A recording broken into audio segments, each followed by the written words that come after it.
Commander Jake Bulldog Morrison was having what he generously called one of those days, which in his experience meant the universe had decided to dump its problems on his doorstep again. He stood on the observation deck of Frontier Station Echo, watching 3 alien ships approach in formation, each one broadcasting distress signals that roughly translated to "Please don't shoot us, we're really having a bad time." "Sir," came the voice of Lieutenant Torres from behind him, "the incoming vessels are requesting asylum. All 3 ships appear to be, well, they're flying garbage scows." Jake rubbed his temples. 6 months into his assignment as commander of humanity's most remote outpost, and he'd already dealt with 2 diplomatic incidents: a space plague that turned out to be alien equivalent of the common cold, and a trade dispute over what the Galactic Council considered acceptable coffee. Now this. Nah. Asylum from what? Jake asked, though he suspected he didn't want to know the answer. Their own species, apparently. "Sir, this is unusual." The first ship to dock was a battered vessel that looked like someone had welded together spare parts from a junkyard and hoped for the best. Out stepped what Jake could only describe as a walking nightmare built from spare insect parts. 6 arms, compound eyes the size of dinner plates, and an exoskeleton that had seen better decades. The creature immediately began examining the docking bay with the intensity of someone cataloging every rivet. "Greetings, human commander," the insectoid said in surprisingly clear English, though with a slight buzzing undertone. "I am Krix of the Hive Collective, former researcher 3rd class, current exile. I have 17 advanced degrees in theoretical physics, practical engineering, and forbidden philosophy. I also ask too many questions, which apparently makes me defective." Jake blinked. "Forbidden philosophy?" "Yes. Dangerous concepts like why do we do things this way and what if there's a better method. Revolutionary thinking, really. Nearly destroyed our entire civilization by suggesting we could improve upon 10,000-year-old traditions." Krix's mandibles clicked in what Jake hoped was amusement. "My species prefers their scientists to shut up and follow protocols." The second ship disgorged a creature that looked disturbingly human except for the pale blue skin and the way her eyes seemed to glow with inner light. She moved with the careful grace of someone trying very hard not to accidentally read everyone's minds. "Commander Morrison," she said, and Jake realized he hadn't introduced himself yet. "I apologize. I'm Nala of the Empathic Collective, former counselor, current outcast. I can hear your confusion, and please don't worry about the mind-reading thing. I only pick up surface thoughts, and yours are refreshingly straightforward." "Let me guess," Jake said. "You're defective too?" "Apparently. I refuse to use my abilities to manipulate our enemies during negotiations. My people consider empathy without exploitation to be a serious character flaw. Who knew that actually caring about other species' feelings would be grounds for banishment?" The third ship was the most impressive of the lot, a sleek military vessel that could probably take on a small fleet.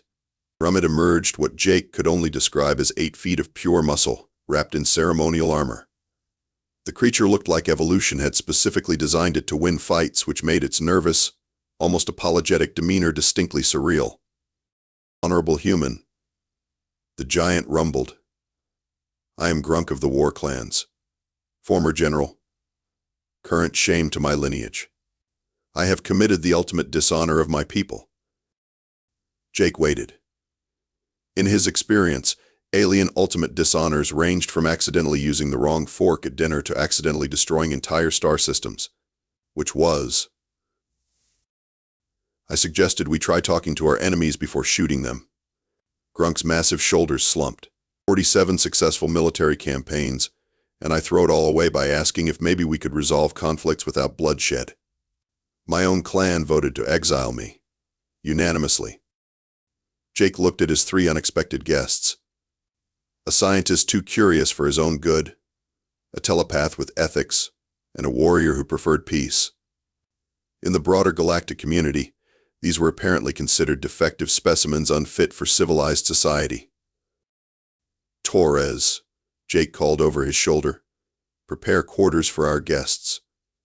Looks like we're running a refugee camp now." "Sir, shouldn't we contact the Galactic Council?" There are protocols for handling alien exiles. Jake watched Krix already dismantling a wall panel to see how it worked, while Nala politely asked a maintenance worker if she could help with anything. And Grunk carefully examined the station's defensive systems with the eye of someone planning improvements rather than sabotage. Torres, Jake said slowly. Something tells me the Galactic Council's protocols aren't going to cut it this time.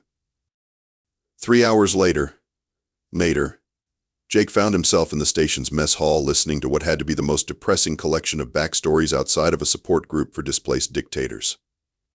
His guests had barely touched their food, which was probably for the best since military rations. Weren't exactly known for their cross-species appeal. So let me get this straight, Jake said, pointing at Krix with his coffee mug. Your people exiled you because you suggested maybe, just maybe, they could improve their technology instead of using the same designs for 10 millennia. Essentially correct, Krix buzzed, using 2 arms to disassemble his eating utensil while another pair gestured expressively. I proposed modifications to our energy collectors that would increase efficiency by 37%. The Council of Elders declared this dangerous innovation and sentenced me to permanent exile for corrupting our sacred traditions with the poison of progress. Jake stared. They exiled you for being too smart. Oh, it gets better, Krix continued cheerfully. When I asked why improving energy efficiency was considered corruption, they added excessive curiosity to my list of crimes. Apparently asking why more than 3 times in a single conversation is considered a mental defect. Nala winced sympathetically. At least your people acknowledged your intelligence. Mine decided that having empathy was a design flaw. Explain, Jake said, though he was beginning to suspect he knew where this was going. My species evolved telepathic abilities specifically for manipulation and control, Nala said, her luminous eyes dimming slightly. We're supposed to use our mind reading to exploit other species' weaknesses, to gain advantages in trade negotiations, to identify and eliminate threats before they develop. Standard galactic politics, really. But you didn't want to be a telepathic spy. I made the mistake of actually listening to what other species were thinking. Do you know what most sentient beings think about? Their families, their hopes, their fears about the future, their worries about whether they're good enough, whether they matter, whether anyone cares about them. Nala's voice grew soft. How was I supposed to exploit that? How was I supposed to turn someone's deepest insecurities into weapons?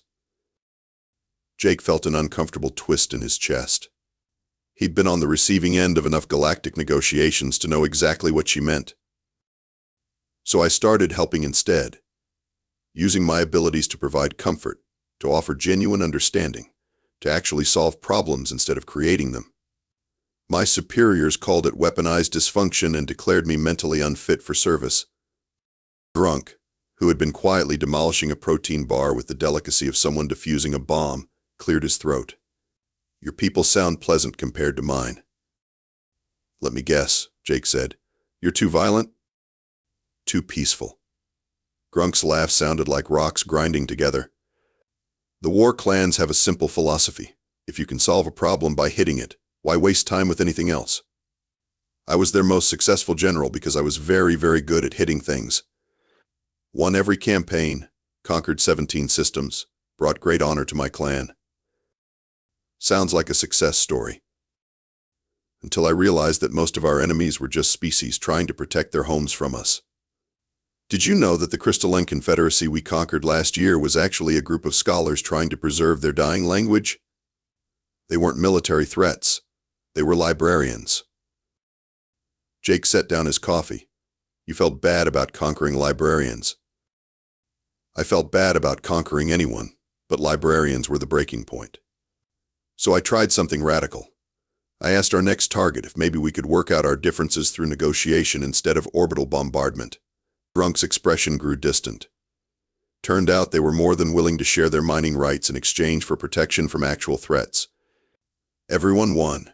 No bloodshed required. Your people weren't impressed? My own war leader declared me spiritually corrupted by weakness and had me stripped of rank. The clan elders voted for exile, stating that a warrior who chooses peace over conquest is fundamentally broken and dangerous to tribal purity. Grunk shook his massive head. 47 military victories. And the one time I solve a problem without violence, I'm suddenly the defective one. Jake looked around the table at his three guests.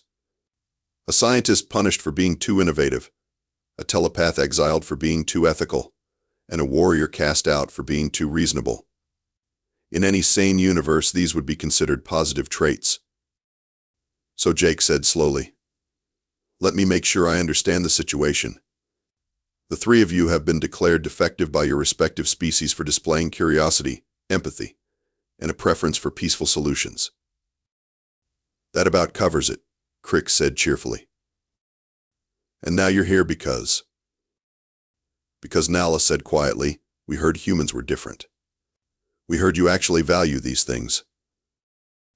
Jake felt that uncomfortable twist in his chest again, but this time it came with something that might have been pride. Jake's good mood lasted exactly 18 hours, which was apparently the universe's way of reminding him that no good deed goes unpunished. He was reviewing station maintenance reports when Lieutenant Torres burst into his office wearing the expression of someone who'd just watched their retirement fund evaporate. "Sir, we have a problem. A big, bureaucratic, potentially civilization-ending problem." Before Jake could ask for clarification, his view screen activated to reveal Ambassador Vextar of the Galactic Council, a reptilian nightmare in formal diplomatic robes who looked like he'd been specifically designed to make humans feel inadequate. Behind him stood three other ambassadors, each representing one of the species that had exiled Jake's new residents. "Commander Morrison," Vextar said in a voice that could freeze plasma, "it has come to our attention that you are harboring dangerous criminal exiles in direct violation of Galactic Law 47-12, subsection Omega." "Criminal exiles?" Jake repeated. "These people haven't committed any crimes." "Incorrect. Each exile has been legally and properly declared defective by their respective governing bodies, making them hazards to galactic stability. The insectoid collective has classified the entity Krix as mentally diseased due to excessive curiosity. The empathic union has declared the entity Nala psychologically damaged due to misuse of telepathic abilities. The war clans have branded the entity Grunk as spiritually corrupted by pacifist tendencies. Jake felt his blood pressure climbing toward dangerous levels. "So you're telling me that being curious, ethical, and peaceful are considered mental illnesses by galactic standards?" "Precisely. These individuals represent genetic and cultural dead ends that threaten the natural order. Their continued existence could inspire similar defects in healthy populations." "And you want me to hand them over for what, exactly?" Ambassador SSK Thara of the insectoid collective leaned into view, her multifaceted eyes glittering with bureaucratic satisfaction. "Standard exile protocols require immediate disposal of defective specimens to prevent contamination of pure bloodlines. The entity Krix will be subjected to neural restructuring until proper hive-mind compliance is achieved. The entity Nala," added Ambassador Thys of the Empathic Union, "will undergo corrective telepathic conditioning to remove her dysfunction regarding emotional manipulation. Standard procedure for fixing broken empaths. And the entity Grunk, finished War Chief Morgash of the War Clans, will be given the honor of ritual combat against our strongest warriors until his pacifist corruption is beaten out of him, or until he dies, whichever comes first." Jake stared at the screen, wondering if this was some kind of elaborate prank. "You want to lobotomize a scientist for being too smart, brainwash a telepath for being too kind, and beat a warrior to death for being too peaceful." "Commander Morrison," Vextar interrupted, "your species' tendency toward emotional decision-making is well documented, but this is a matter of galactic law. You have 72 hours to surrender the exiles, or humanity will face immediate sanctions including trade embargo, diplomatic isolation, and potential military intervention. Military intervention against 3 refugees. Aims to species that harbors dangerous defects. Commander, your people are already considered problematic by galactic standards. Your tendency to accept outsiders, your refusal to maintain proper social hierarchies. Your disturbing habit of treating other species as equals rather than maintaining appropriate dominant structures. Harboring these exiles would confirm our worst suspicions about human nature. Jake felt something cold settle in his stomach. Humanity had spent decades trying to earn a place in galactic civilization, and now they were threatening to throw it all away over 3 aliens whose only crime was being decent people. What if I refuse? Then humanity will be reclassified as a rogue species and dealt with accordingly. Your choice, Commander. 3 defective aliens, or the future of your entire civilization. The transmission ended, leaving Jake staring at a blank screen and contemplating the cosmic unfairness of a universe where doing the right thing could doom your entire species. Torres cleared his throat.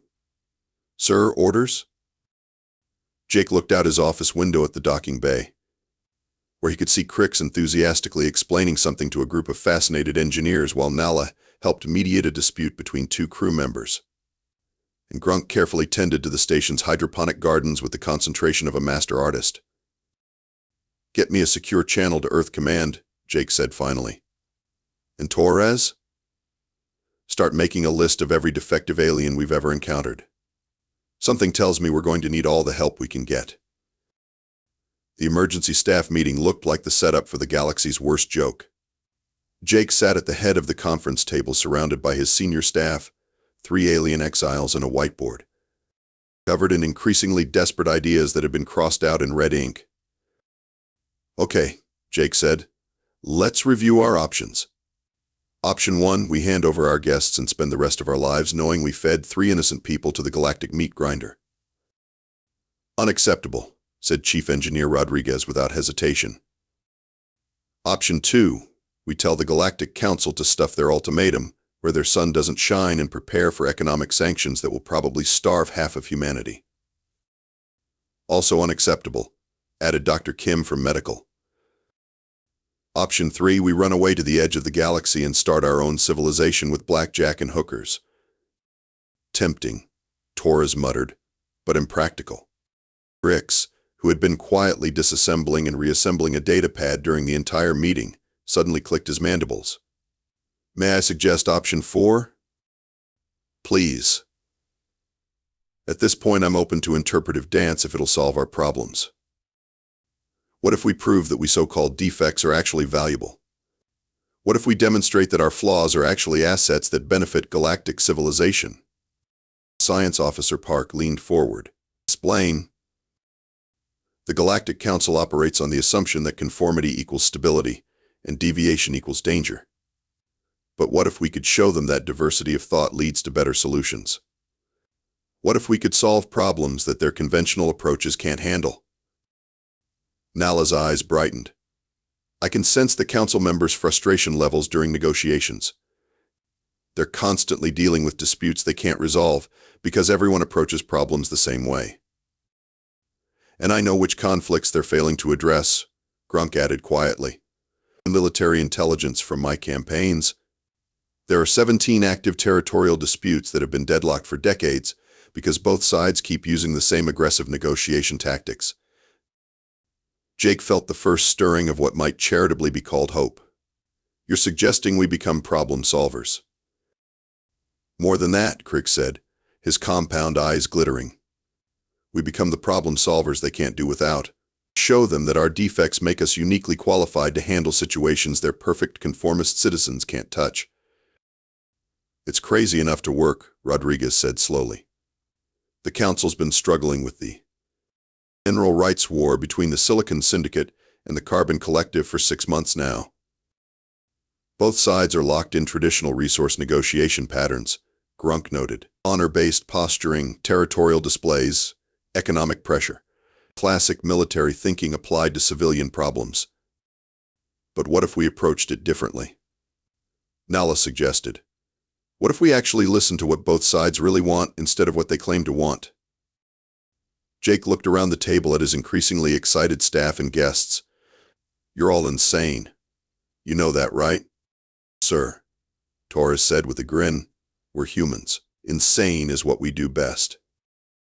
The next 70 hours were a blur of controlled chaos that Jake would later describe as either the most brilliant or most suicidal plan in human history. Krix threw himself into analyzing the technical aspects of every ongoing galactic dispute. his 6 arms allowing him to work on multiple problems simultaneously while his excessive curiosity uncovered solutions that had been hiding in plain sight.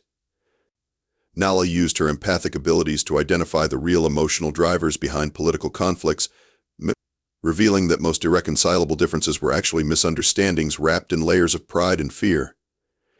Grunk applied military strategy to peaceful negotiations, treating diplomatic problems like tactical puzzles that could be solved through careful positioning and timing rather than brute force.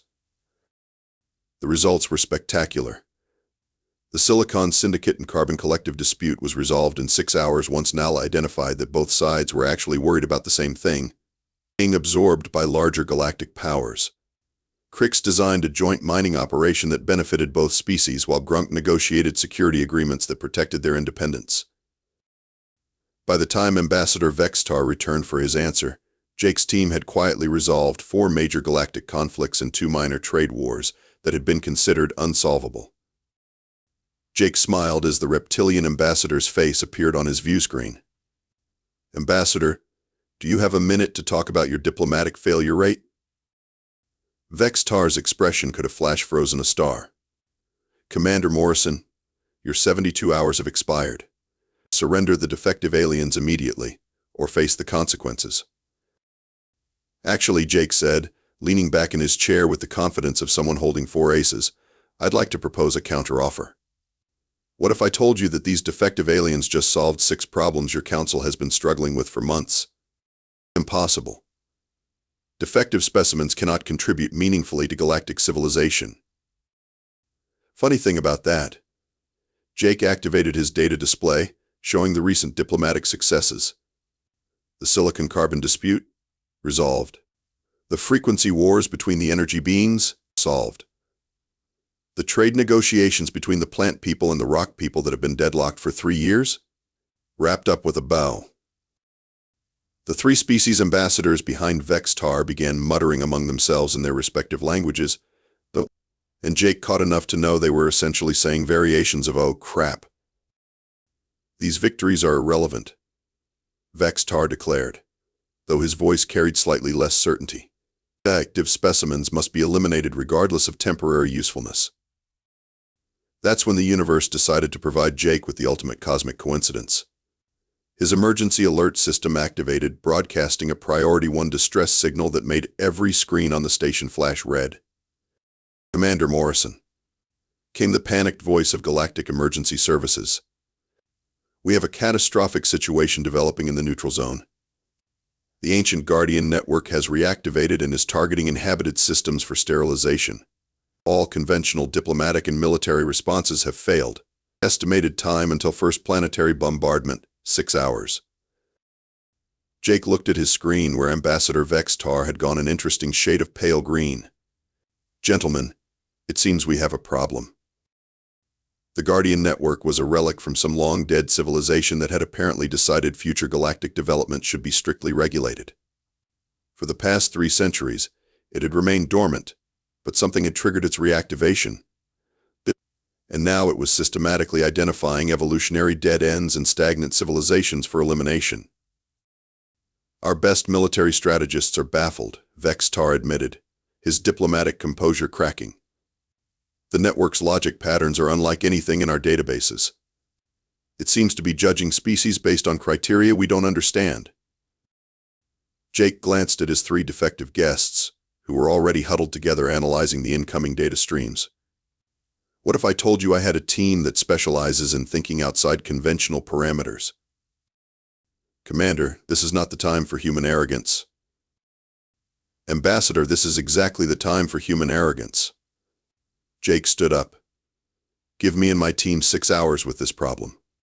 If we can't solve it, you can have your exiles and we'll throw in a formal apology for being difficult. But if we succeed..." "If you succeed, then maybe it's time the Galactic Council reconsidered what it means to be defective." Vextar hesitated, then nodded grimly. 6 hours, Commander. But when you fail, the consequences will be severe for all involved." The transmission ended, and Jake turned to face 3 of the most allegedly defective beings in the galaxy. "Well," he said, "anyone feel like saving civilization?" Krix's mandibles clicked excitedly. Finally, a proper challenge. 4 hours and 37 minutes later, Jake stood in his command center watching the Guardian Network's massive battle stations power down across 17 star systems. On his main screen, Ambassador Vex-Tar looked like someone who'd just watched the laws of physics file a formal complaint. "How?" Vex-Tar whispered. Jake glanced at his team. Krix was still surrounded by holographic displays, his 6 arms dancing across interfaces as he monitored the network's shutdown sequence. Nala sat quietly in the corner, her eyes closed and glowing softly, as she maintained telepathic contact with the Guardian Network's central consciousness. Grunk stood at the tactical display, coordinating peaceful withdrawal of galactic military forces that had been preparing for a hopeless last stand. "It was actually pretty simple once we figured out what the network was really looking for," Jake said. "See, your people assumed it was judging species based on military power, technological advancement, or territorial control. Classic galactic thinking. What was it actually measuring? Adaptability. Innovation. The ability to grow beyond original programming." Jake couldn't help but smile. Turns out the ancient civilization that built the Guardian Network faced the same problem we're dealing with now. They'd achieved perfect stability, perfect conformity, perfect stagnation. So they built a safeguard to eliminate any future civilization that made the same mistake. The network was designed to destroy species that stopped evolving, Krix added, not looking up from his displays. It identified evolutionary dead ends as civilizations that punished deviation, eliminated innovation, and maintained rigid social hierarchies. Species that exiled their most creative members were classified as terminal cases. Vex-Tar's face went through several interesting color changes. "But how did you communicate with it?" "That's where Nala came in," Jake said. "Turns out telepathic empathy works on artificial intelligences too, especially ones that have been alone for 3 million years. She didn't try to manipulate or control it, she just listened." "The network was lonely," Nala said softly, opening her eyes. It had been watching galactic civilization stagnate for millennia, seeing the same patterns repeat over and over. Species would develop, achieve stability, then stop growing. It was designed to intervene, but no one had ever tried to understand why. "And Grunk?" "By military strategy," the giant warrior said with satisfaction. The network had defensive protocols against every form of attack or infiltration in its databases. But it had no defense against someone who approached it as a potential ally instead of an enemy. I treated it like a fellow soldier instead of a target. Jake watched the last Guardian station go dark and felt something that might have been cosmic justice. "So let me get this straight, Ambassador. The 3 defective aliens you wanted to lobotomize just saved galactic civilization by displaying exactly the traits that got them exiled." "This changes nothing," Vex-Tar said, but his voice lacked conviction. "They are still classified as defective by their species." "About that," Jake said, pulling up another display. "I've been doing some research into Earth's immigration records. Turns out we've been quietly accepting defective aliens for about 30 years now. Scientists too curious for their own good, artists too creative for their cultures, philosophers who ask uncomfortable questions, engineers who think outside the box." The display showed hundreds of alien residents across dozens of human colonies, all technically exiles from their homeworlds, all thriving in human society. "You've been building an army of defects," Vex-Tar breathed. "We've been building a civilization that values diversity over conformity," Jake corrected. "And based on recent events, I'd say our approach is working pretty well." There was a long pause while the Galactic Council members conferred in hushed voices. Finally, Vex-Tar returned his attention to the screen. "Commander Morrison, the Galactic Council would like to renegotiate our previous arrangement." "I'm listening." "Perhaps these individuals could be considered on loan to human space for research purposes. Their unique perspectives might prove valuable for handling similar crises." Jake looked at Krix, Nala, and Grunk, who were watching the proceedings with expressions ranging from amusement to outright glee. "Gentlemen," Jake said to the council, I think you've got yourselves a deal. Welcome to the Galactic Rejects Club. Population. Anyone weird enough to actually solve problems. As the transmission ended, Torres leaned over to Jake. Sir, do you really think this will work long-term? Jake watched Krix already sketching improvements to the station's defensive systems while Nala helped two crew members work through a personal conflict, and Grunk carefully reorganized the armory with the precision of someone who understood that the best weapons were the ones you never had to use. Torres, Jake said, I think we just accidentally invented the future.